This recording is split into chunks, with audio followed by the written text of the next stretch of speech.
apakah bisa untuk sholat lihurmatil wakti sementara kendalanya adalah make up? Kalau gitu. make up lagi butuh budget. Butuh budget. Jika saya sembuh, rumah ini akan saya jual. Maka itu seperti halnya jika saya sembuh saya akan makan. Bagaimana hukumnya pinjaman online? Selama tidak ada bunga. Anaknya lupa melaksanakan salah satu rukun dari sholat. Sahkah dalam agama jika bapak saya menikah dengan janda anak dari istri saya? Oke, next kita beralih ke pertanyaan berikutnya. Ini pertanyaan dari question box di Instagram. Itu biasanya kita malam Jumat tuh bikinnya. Jadi buat teman-teman yang kalau mau tanya bisa lewat question box juga nggak apa-apa. Dari question box dari Kopi Tumplek. Walah. Dari Kopi Tumplek. Ketika berjamaah kita melihat sarung imam bolong. Iya. Ya bolong maksudnya mungkin ada lubang di sarungnya. Apa yang harus kita lakukan?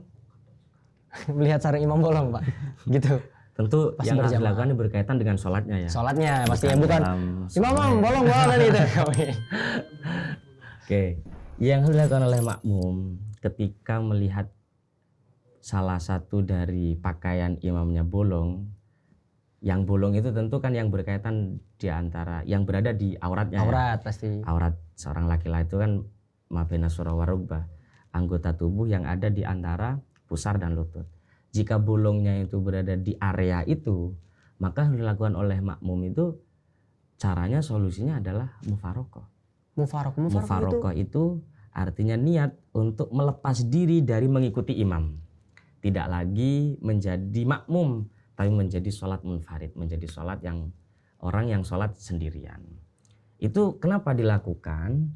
Karena ketika dia terus melakukan jamaah pada imam, artinya menjadi makmum, sama halnya dengan mengikuti sholatnya seseorang yang dalam tanda kutip sholatnya tidak sah. Otomatis dia makmum itu sholatnya juga tidak sah. Jadi yang dilakukan itu adalah niat mufarokoh, kemudian melanjutkan sholatnya. Berarti kalau makmum yang tidak tahu, kan biasanya mungkin dari soft depan doang kan lihat. Mungkin soft depan juga beberapa orang, dan yang lain yang tidak tahu tidak masalah lah tidak ya. ada masalah. Okay. Kalau yang tidak tahu nggak ada masalah, sholatnya tetap sah saja. Dan yang kedua yang harus dilakukan oleh makmum itu ketika dia selesai sholat harus mengingatkan imam. Imamnya diingatkan. So, dalam sholat itu tetap juga berlaku bagaimana untuk mengingatkan orang lain agar sholatnya itu betul-betul sempurna. Bahkan menurut sebagian ulama itu hukumnya wajib. Ketika kita melihat orang yang sholatnya tidak sempurna disebabkan beberapa misalnya hal, ada najis, misalnya di pakaiannya ada najis, kemudian pakaiannya juga bolong, itu harus diingat. Kita harus mengingatkan si imam atau si orang tadi yang sholatnya kurang sempurna. Jelas mungkin ya teman-teman, jelas ya? Jelas gitu ya. Ta'awun al birri wat taqwa gitu lah. Makmum yang lainnya nggak masalah tadi ya, kalau yang penting dia tidak tahu. Udah tahu imamnya kan udah diingetin. Oh iya, status imam makmumnya tadi. Jamaahnya, status jamaah. Untuk jamaah yang lain. Kalau ada jamaah kemudian dia tahunya setelah berjamaah ya. Dia tahunya itu makmum saya itu sholatnya sah apa tidak. Selama dia tidak tahu secara langsung. Dia tidak tahu secara langsung bahwa imamnya itu ada hal-hal yang tidak terpenuhi, misalnya ada bolong dalam pakaiannya itu, maka sholatnya tetap sah. Kecuali dia betul-betul tahu sendiri bahwa imamnya tadi itu sholatnya tidak sah. Sudah ada vonis sholatnya tidak sah. Baru kemudian ada kewajiban untuk mulai kembali. Kenapa demikian rumusannya? Sebab orang ketika sholat mengikuti orang lain, jelas sholatnya sendiri kan sah itu. Kita sholat, kemudian mengikuti imam, sholat kita tidak bermasalah. Yang bermasalah kan sholatnya imam. Si imam. Yang menjadi persoalan itu kenapa ketika sudah mengetahui tapi terus mengikuti imam sehingga sholatnya tidak sah? Sebab dia mengikuti sholatnya orang yang pasti dihukumi tidak sah. Itu faktornya. Ketika makmum tidak tahu, taunya setelah salam, gak ada persoalan. Ada persoalan. Walaupun udah dikasih tahu. Tadi saya lihat imamnya sarungnya bolong loh. Ya, yang penting makmumnya juga gak bermasalah sholatnya. Artinya makmumnya juga semua orangnya tertutup atau tidak. Oke. Next, kita ke pertanyaan selanjutnya dari @adesababa1. Hukum mengadakan sholat Jumat di kantor karena masjid terdekat dulunya kecil, tapi sekarang udah luas. itu bagaimana Pak? Mungkin yang dimaksud begini, dia melaksanakan sholat Jumat di kantor karena bisa jadi masjidnya penuh, akhirnya dilaksanakan di kantor, begitu. Lah hal demikian gimana jamaah Jumat yang dia laksanakan itu? Oke, barangkali gini ya, orang itu kan kalau mengadakan sholat Jumat kan tentu harus di masjid. Gak boleh kita mengadakan sholat di musola, apalagi di lapangan, apalagi di tempat-tempat yang dalam tanda kutip tidak terhormat. Jelas gak boleh. Jadi pertama, orang mengadakan ritual sholat itu harus di dalam masjid. Persoalan nanti jamaahnya full, kemudian bisa mengikuti sholat Jumat melalui dari kantor yang ada di samping masjid, saya kira gak ada masalah. Tidak ada masalah. Tetap diperbolehkan selama ada antara kantor dengan masjid itu ada jalan. Ada jalan, tidak ada penghalang. Untuk bisa kemudian seandainya makmum berjalan ke imam tidak memerlukan upaya lebih, gak perlu muter balik, gak perlu dan semacamnya.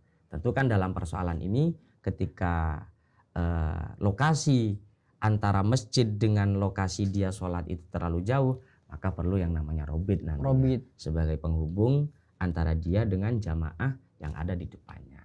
Mungkin spesifikasi robit lebih jelasnya. Untuk spesifikasi robit gak ada sebetulnya. Yang penting orangnya muslim, dia juga dalam kondisi dia sholat. Tidak, maksud saya itu robit itu apa? Gitu. Oh, robit itu intinya adalah penghubung. Makmum yang ada di depannya yang menjadi penghubung antara makmum baru ini dengan jamaah yang sebelumnya. Misalnya ada kita nih mau berangkat ke masjid, tiba-tiba di masjid sudah mulai jamaah, kita gak kebagian tempat di area masjid, kita kebagian di kantor misalnya. Kebetulan lokasi kantor dengan masjid terlalu jauh, kayak misalnya Jumatan di Pondok Lirboyo itu kan lokasinya sangat jauh. Lah, untuk bisa menjadi penghubung karena jamaah itu artinya kan berada dalam satu lokasi yang terikat antara satu makmum dengan makmum yang lain, antara makmum dengan imam, maka memerlukan adanya robit. Robit ini namanya sebagai penghubung antara makmum baru ini dengan jamaah yang sudah terlaksana tadi. Oke. Jadi itu kalau memang lokasinya jauh. Kalau lokasinya jauh. Tapi kalau seandainya kantornya memang bersebelahan dan tidak ada penghalang sampai ke imam, nggak ada problem. Ngomong saja. Oke. Ada poin tambahan lagi, Pak? Nggak ada. Wah, tidak ada. Oke, berarti sudah jelas ya. Jadi itu Mas, jembatannya tetap sah saja. Yang penting jarak kantornya nggak jauh dan tidak ada penghalangan sama sekali. Kalau jauh harus ada robit. Robit apa yang sudah beliau jelaskan tadi. Barangkali untuk tambahannya ini ya, karena dalam bab Jumat, sholat Jumat ini. Ya, sholat Jumat. Karena dalam sholat Jumat ini jamaahnya wajib, minimal orang melaksanakan sholat jamaah Jumat itu minimal mendapati satu rakaatnya imam. Begitu. Ya, kalau misalnya ada orang tiba-tiba mau ikut sholat jamaah, kok imam sudah salam, maka sholat Jumatnya tidak sah. Apakah yang harus dilakukan dia? Apakah dia kembali pulang? Jangan. Ikut takbir kemudian melengkapi dengan 4 rakaat. Oh begitu. Makanya dalam istilah fikih itu ada yang namanya nawa sholla wala nawa. Dianya sholat duhur tapi tidak niat sholat duhur. Niatnya sholat Jumat tapi dianya sholat duhur. Begitu. Ya, ini juga ada solusi ya Mas. Jadi kalau ketinggalan sholat Jumat ya mungkin dari teman-teman kalau nanti satu waktu ketinggalan sholat Jumat, itu solusinya. Ya jangan mungkin lah. Kita usahakan kita berada di soft terdepan sholat Jumat. Oke, jadi imam semua. Oke, jelas ya. Buat tadi Mas atau Adik, oke terserah lah ya.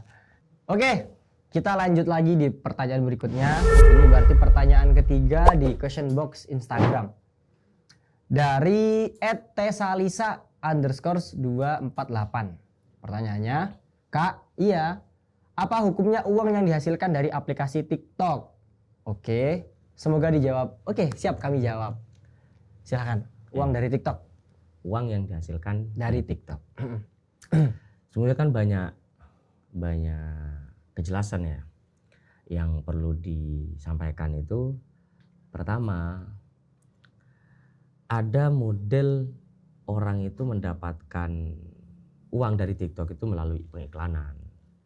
Ada juga yang melalui pemberian gift. Pemberian atau gift. Model pemberian stiker. Sehingga untuk menjawab problem ini sebetulnya adalah Pertama, orang itu bisa mendapatkan gift, bisa mendapatkan stiker, itu sebetulnya upayanya apa yang dilakukan?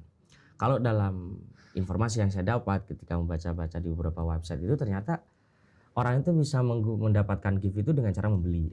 Dengan cara membeli, baik itu nanti bentuk stikernya itu ada yang bentuk ayam, katanya ada yang bentuk ini, ya ada yang bentuk yang lain gitu kan. Sehingga ketika sesuatu atau gift dan stiker ini dibeli menggunakan uang, kemudian diberikan ke orang lain, diberikan ke konten kreator misalnya, itu nggak ada problem. Oh, tidak ada problem? Nggak ada masalah. Artinya pihak konten kreator yang mendapatkan uang dengan model pemberian seperti itu, apakah diperbolehkan? Nggak ada masalah. Selama tidak ada sesuatu yang mengikat. Artinya sesuatu yang mengikat itu artinya kita mendapatkan stiker, kita mendapatkan gift, tetapi pendapatan saya ini tertuntut untuk nge-share kode referral, karena nantinya ini akan disebut sebagai money game. Oh, money game. Artinya begitu. Tapi selama tidak ada hal seperti itu, artinya kita bisa mengakses gift dan stiker itu dengan cara membeli, kemudian kita berikan ke konten kreator, maka nggak ada masalah. Tidak ada masalah. Yang kedua, yang juga menjadi kajian dalam aplikasi TikTok ini adalah orang itu bisa mendapatkan gift secara gratis itu kan asalkan dia menginstal. Jadi, ya. Setiap kali menginstal aplikasi TikTok, maka dia akan mendapatkan gift misalnya. Dalam hal ini pun juga sebetulnya dalam kajian fikih, setidaknya itu mirip dengan akad jualah itu. Akad sayembara. Ya, siapapun dari Anda yang menginstal aplikasi ini akan saya beri sekian. Ya, akan beri gift. Sama seperti kalau dalam contoh kitab itu, carikanlah kami hutangan satu pinjaman 10 juta, nanti Anda akan saya kasih sekian. Itu kan nggak ada persoalan. Itu namanya disebut dengan akad sayembara. Jualah tadi ya. Akad jualah itu. Dari dua kemungkinan ini sebetulnya yang menjadi pembahasan panjang bagi, kalau saya lihat di berita-berita di beberapa website yang mengkaji soal ini tuh, apakah dalam persoalan ini terjadi money game itu, terjadi piramida, skema piramid dalam persoalan transaksi. Seperti dalam contoh misalnya, kita bisa mendapatkan keuntungan jika kita terlebih dahulu nge-share ke orang lain. Orang lain itu bisa mendapatkan keuntungan juga ketika sebelumnya menyebarkan kode referral itu. Yang tidak boleh kan hanya sebatas itu sebetulnya. Jadi selama hal seperti itu tidak ada dalam TikTok ini, karena memang secara hakikat saya juga tidak tahu model aplikasi tahu bagaimana, itu nggak ada masalah. Saya juga pernah tahu dulu ketika live di Facebook. Live di Facebook kan juga bisa pernah mendapatkan itu kan, juga mendapatkan stiker kalau semacam itulah. Bisa kan itu. Lah itu nggak ada masalah itu. Artinya kita mendapatkan dari kedermawanan orang lain.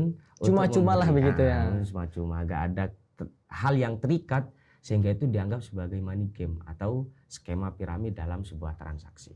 Sekali lagi, kalau memang pertanyaannya apa hukum uang yang dihasilkan dari TikTok, jika yang dimaksud uang yang dihasilkan itu hasil pemberian dari gift, dari stiker tadi, dari stiker orang lain, nggak ada masalah. Itu pun kita bisa dapat dari kita live ya, iya gitu. Nah saat live itu, saat live. Jadi kita live nanti kita dikasih gift itu bisa dicairkan nanti ketika memenuhi standar sekian misalnya begitu. 2 terong 20.000 misalnya. Atau juga ada kan yang sifatnya dengan hanya menonton video bisa mendapatkan koin, dengan mendapatkan video dengan durasi sekian mendapatkan aplikasi koin. Ada. Ya selama tidak ada terikat ya sama seperti tadi itu. Anda beri tantangan, tontonlah video ini nanti akan saya beri koin sekian. Masih dalam konsep akad jualah tadi. Sayembara teman-teman, jualah itu. Jadi walhasil dari pertanyaan tadi, selama tidak ada tuntutan keterikatan, bisa mendapatkan koin asal menyebarkan kode referral dulu, atau dia itu bisa mendapatkan uang jika memiliki tuntutan untuk harus membuat ini, membuat itu dan semacamnya. Tidak ada tuntutan itu, saya kira nggak ada apa-apa. Belum ada persoalan yang mengakibatkan ini tidak legal. Jadi dari jalurnya itu kayak lolos lah secara syariat gitu ya. Secara syariat. Dari fikihnya juga udah lolos. Barangkali gak jauh beda ya kalau seperti itu. Kalau dari YouTube itu dari iklan ya. Iklan. Teman-teman YouTuber ya ini. Adsen dari mana Adsen? Dari viewers juga. Makanya jangan lupa nonton video ini ya. Mungkin ada poin tambahan lagi Pak. Karena banyak banget TikToker itu yang bikin live yang kemudian ayo dong give-nya Kak, give-nya Kak gitu. Yang menjadi kajian khusus itu kan dulu pernah ada salah satu aplikasi yang namanya Snack Video itu kan. Iya, namanya SPV itu. Kalau ini boleh gak sebutkan ya? Boleh. Oh, nggak apa-apa. Kalau di Snack Video itu kan kenapa itu tidak diperbolehkan? Sebab itu ada skema piramidnya. Money game tadi itu. Lah sebagian orang menganggap bahwa dalam persoalan TikTok ini memiliki kesamaan. Tapi ketika kami membaca di beberapa website ternyata skema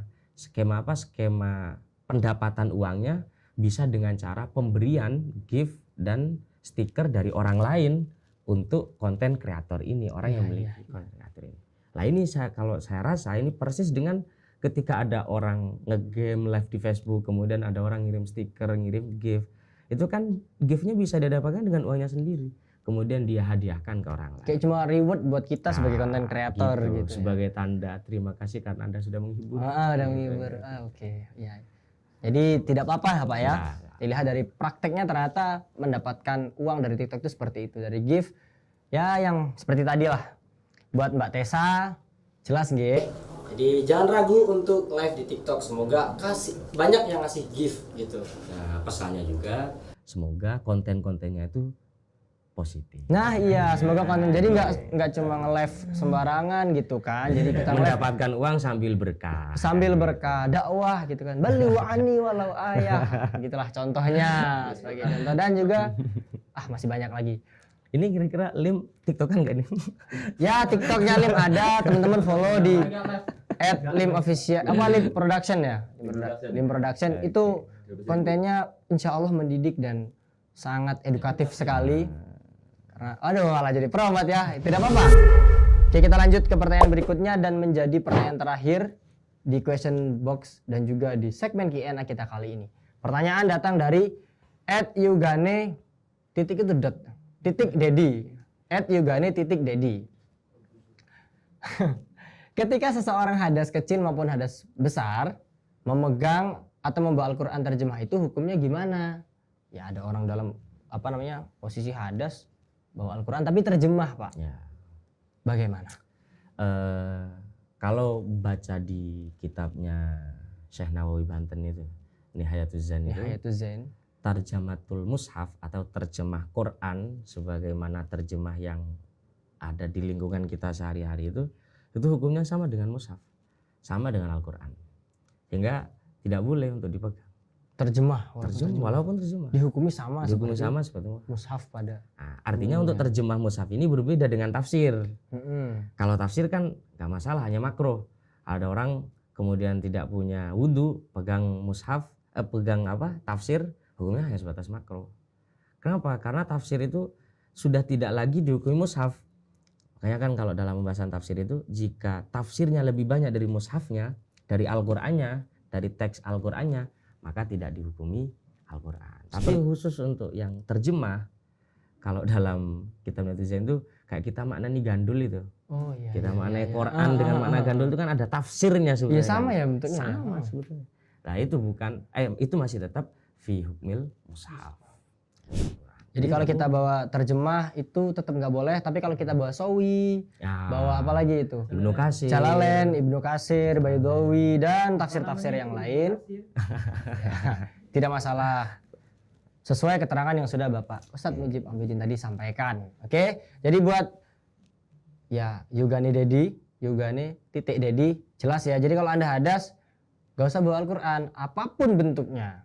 Kalau terjemah atau yang mushaf asli dari berbagai macam rasam tidak boleh, karena memang dari kitab Nihayatul Zain tadi ya dihukumi sama seperti mushaf yang full, nggak ada diartikan-artikannya. Ada poin tambahan? Mungkin pesan buat teman-teman. Ya, pesannya adalah jangan jadikan anjuran-anjuran dalam agama itu hanya sebatas sebagai tontonan, tapi jadikanlah sebagai tuntunan untuk menjadi kepribadian-kepribadian yang lebih baik dan lebih baik seterusnya. Oke teman-teman, kita udah berada di segmen akhir. Kita sudah berada di penghujung segmen kita pada kesempatan kali ini. Dan semoga pembahasan kita dari awal sampai habis itu, sampai terakhir ini pembahasan mengenai mushaf Al-Quran bisa bermanfaat dan bisa memberikan ilmu tambahan bagi teman-teman, bagi saya, bagi kru-kru semua yang ada datang di sini. Dan sekali lagi buat teman-teman yang mungkin baru mampir ke channel kita, jangan lupa buat like, komen, subscribe dan juga share ya, biar kebaikan yang ada dalam video ini semakin menyebar ke seluruh masyarakat penjuru bumi. Terima kasih atas segala perhatian, mohon maaf atas segala kekurangan. Saya Yusa Alkaf Zakaria dan Abdul Mujib Abidin undur diri dari hadapan teman-teman semua. Nabi bersabda, "Balighu anni walau ayah." Sampaikanlah dariku walau cuma satu ayat. Assalamualaikum warahmatullahi wabarakatuh.